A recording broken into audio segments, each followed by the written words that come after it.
In my opinion, revenge isn't all that bad. Revenge can actually be used to fuel your success. And a story that I like telling the most is of the tortoise and the hare. The hare was shit talking, okay, egotistical, and was saying, I can outrun any one of y'all slow animals. Like, y'all are slow. I can run faster than any of y'all. Tortoise was tired of the shit talking, so he challenged him to a race. And we all know what happened, right? The hare got confident and cocky, sat down up under a tree, rested his head up and said, oh, I can still win this, doubting the capabilities of the tortoise. But the tortoise was slow, steady, and continuous, never stopping. And when the hare had woke up, he realized that the tortoise had won the race and had him looking over there dumb as fuck. Got beat by a turtle. The popular lesson in that is slow and steady wins the race.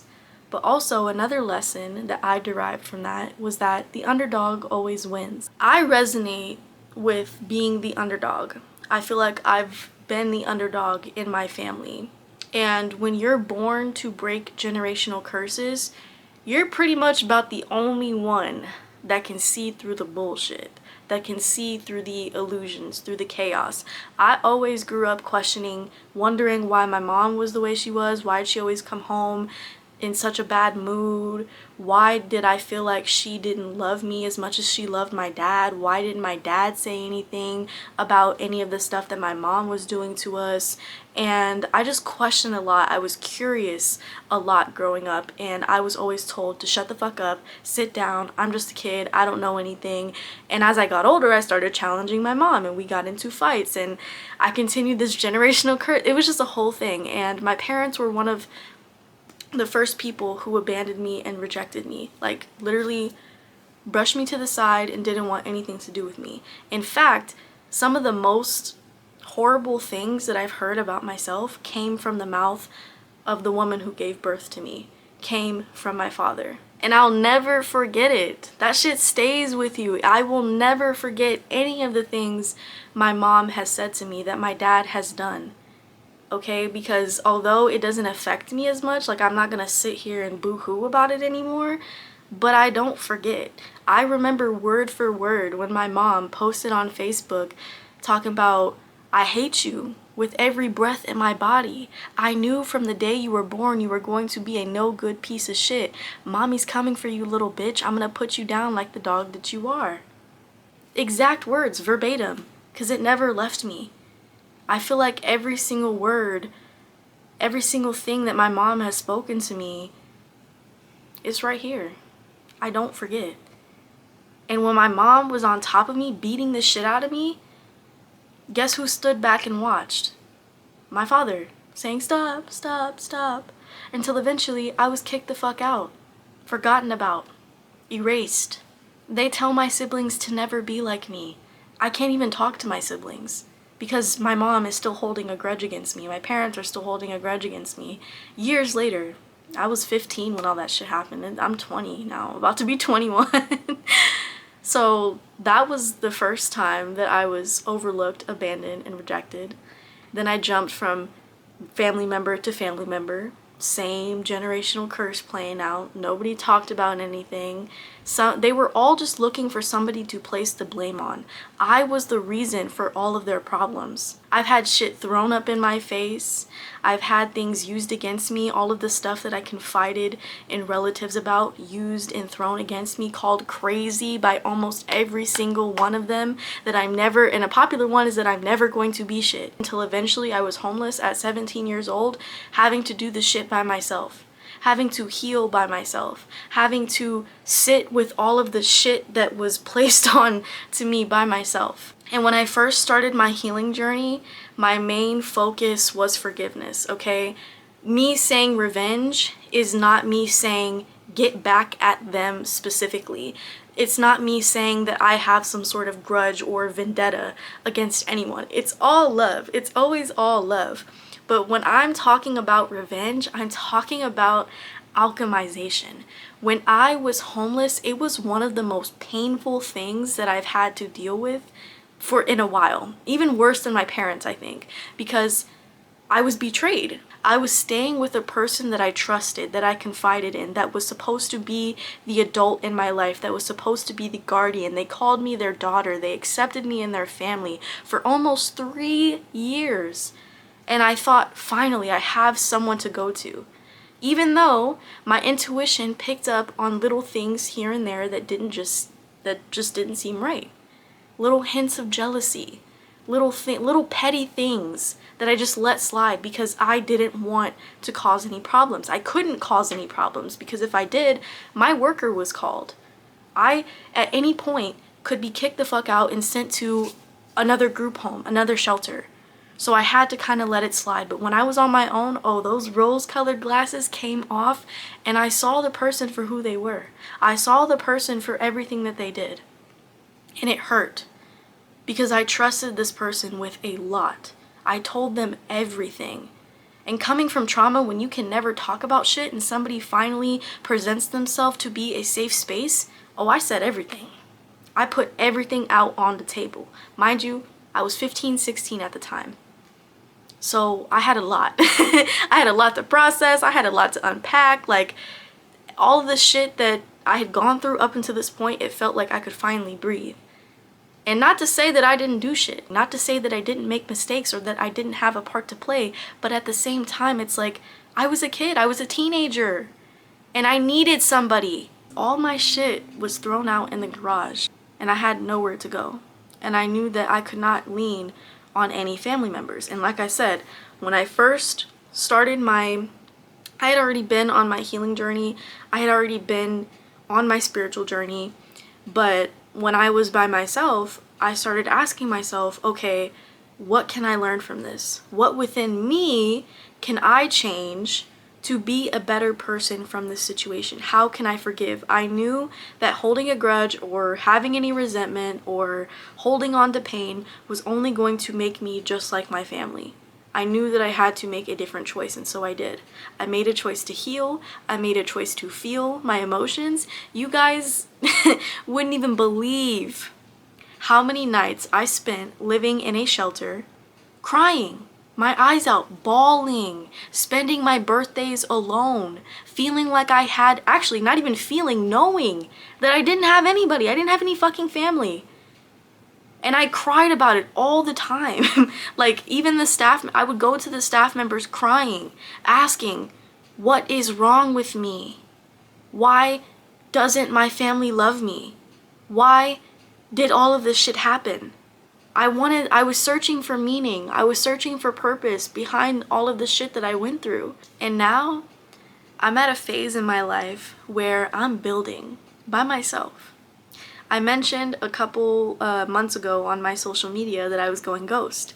I had read The Wealth Money Can't Buy by Robin Sharma, and one of the things that he recommended was going ghost for 6 months to a year and becoming the best version of yourself, building in silence, elevating in silence. And so I posted on my TikTok and I posted on my Instagram saying that I was going to follow this advice.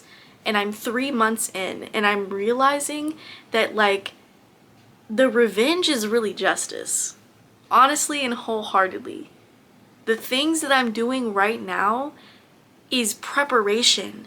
Because despite me going through all of this shit, all of this hurt, betrayal, rejection, anger, sadness, I still had a vision. I still knew what I wanted, and it got so much clearer as soon as I got kicked out. I was hurt and upset trying to forgive, making vision boards, doing my shadow work.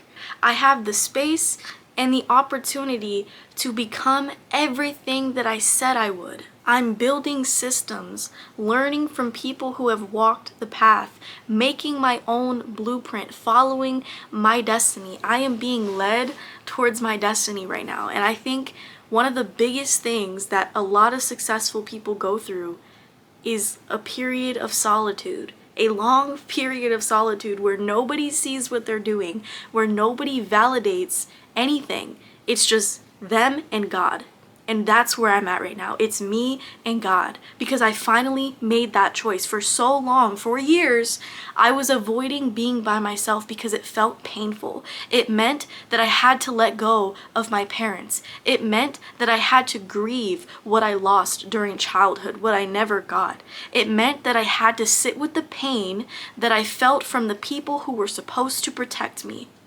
I can say that all of these events were painful, but really that word doesn't even encapsulate what I went through. It was heartbreak. I legit went through the 7 stages of grief.